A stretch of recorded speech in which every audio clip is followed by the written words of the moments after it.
Hey everybody, welcome back. I'm going to do another Halloween game. This time it's Ghostbusters on the Genesis, and a lot of people love this game. I have had it for a while and have played it a little bit but never played it too serious, so I have been doing that the last couple of days, and I've been playing it on normal mode and it's been kicking my ass, and I have used a lot of swear words while playing the game and have only got about probably 3/5 of the way through. So after about, I don't know, 8 hours of that, I decided to try it on easy mode today just so I could see how far I could get, and it made the game a lot more enjoyable. So it makes me at least see where people really love this game, and I think it helps to start on easy mode to learn the layout of everything. Again, I haven't watched as usual. I know it's a great game. I've seen a little bit of gameplay, but I haven't watched the whole walkthrough and seen all the strategies, so I'm trying to develop my own strategies because that's how I want to play the game, like it was fresh. And I'm sure I'm not doing things quite right, but this is, some of the gameplay. It's a long game. I spent 2 hours through this, and I've propped it down to about 45 minutes, and I've kind of highlighted more of the boss battles and stuff and the mini bosses, just so that if someone wants to see that the quality of this game, at least graphically, is very impressive for the Genesis. I mean, it's not super impressive, but it actually really captures the feel of being a Ghostbuster and giving you an arcade kind of feeling at the same time.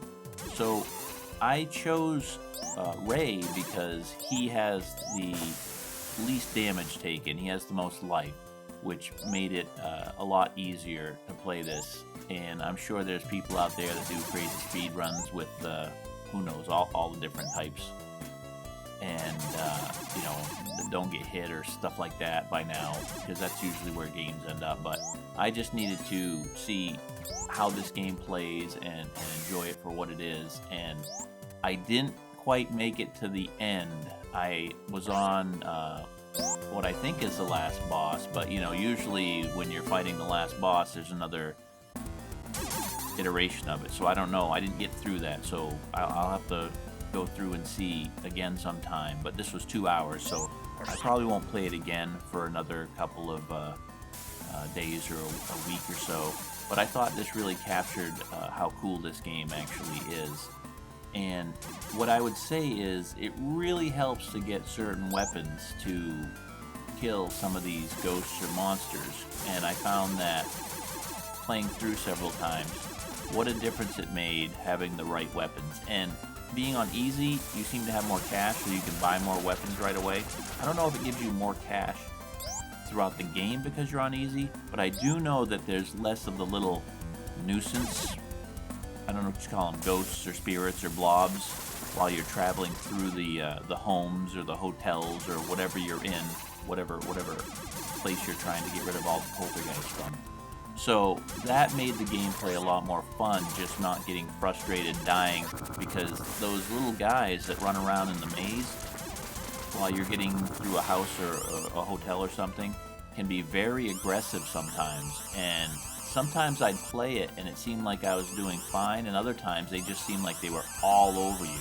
So I don't know if this game has something random in it that changes how crazy they are or how they attack you, or maybe just because my gameplay was changing. So really what this comes down to, though, is it has a great look to it, and I mean, it's not a spooky game, but all the bosses and the characters are really fantastic.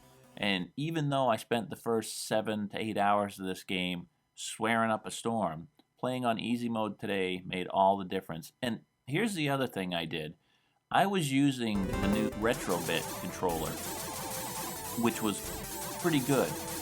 And then I was using an original Genesis controller, which was pretty good in a different way, because there's a lot of shooting at angles in this, and when you point up and shoot at an angle, sometimes it freezes your character so you can't move, or most of the time it does, which makes it very difficult.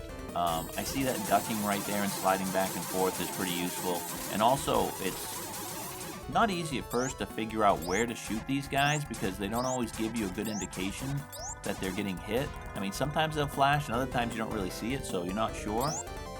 But the controller was really important, that I wasn't having a good time trying to use those Genesis style controllers where I feel like they're always a little bit floaty or something, and they catch angles when you don't mean to when you're pushing left and right.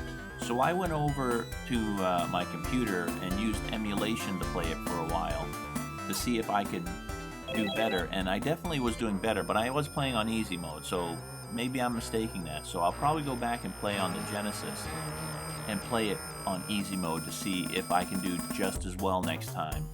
But this with emulation, and who knows, maybe I've got a different revision of the cartridge than I do the ROM here. I don't know if anyone out there has anything to say about that or can comment on that, about how difficult it is. One time I was frustrated and pulled the cartridge out, and evidently I slid the little slider on the bottom. That changed it to the Japanese region, and it came up in Japanese, and I'm like, what the heck's going on? But I flipped it over and found out that the console I have has the option for PAL or NPS, USA, or Japan. So that was a little weird. I thought, maybe I'd thrown the cartridge because I was so irritated with it. And I thought maybe I did something to the cartridge. But I guess it has both versions on there. What's nice is I think it does have plenty of continues to finish the game. There's 10. I mean, I got to the end boss with, I think I had like 5 credits left, but I just couldn't figure out the end boss. He was taking so many hits and I wasn't hitting him in the right spot. I mean, so I blasted through 15 men trying to beat the final boss, which was kind of upsetting. So I'm guessing it's even harder than that. I don't know if I'm just not using the right weapon. I'm definitely not using the right strategy, but I was able to figure out the strategy on a lot of other of these bosses and the mid-bosses, and enough to get through. I would say I got through almost all the game. I don't know what's left after. Maybe there's another level or area, but I got through almost all the game, I'd say, in 5 continues. So that was encouraging, and now I just got to figure out a strategy to beat the final boss. So that's what I'm going to be looking at this time around when I play again. So if you want, there's more to watch. I think it is a good game. I don't know if you can get it anymore. It's probably getting a bit pricey. I think I was seeing just the cartridge alone around $60, and complete was, probably 100 or so. So if you got to emulate it, I don't know if they'll ever release this.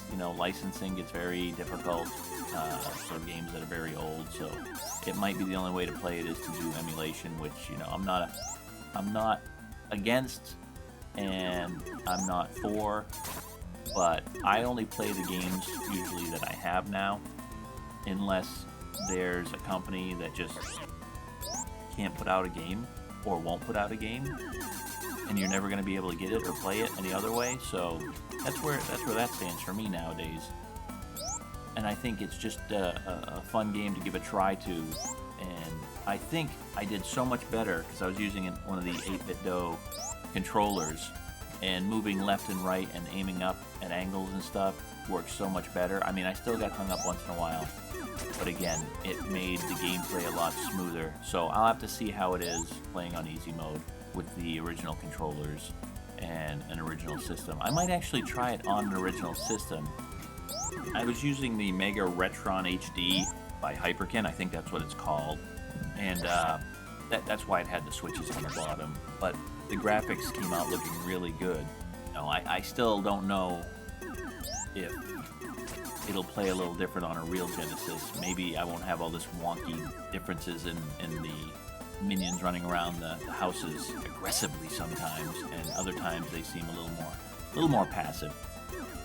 So there it is. There's Ghostbusters, another Halloween game. Hopefully, you watch this and it doesn't spoil too much. I'm sure there's playthroughs out there that are about the same time as this, but would be, complete. So if anyone wants to go out and just watch it or something, but I do recommend giving it a go and seeing what you think about it, and I want to know what your comments are as far as the controls yourself. If you had issues with the controls, struggling with it, or if you found them very intuitive, because with Genesis stuff, I never seem to be able to play it as well because of the way that the button configurations are. I always want to push the inside buttons first instead of the outside buttons, And in a lot of games, the inside button, the C button, is like a special or something. On here, it's the bombs. And once in a while, I'd find myself just shooting a bomb or so instead of shooting the proton pack or whatever weapon I had of choice.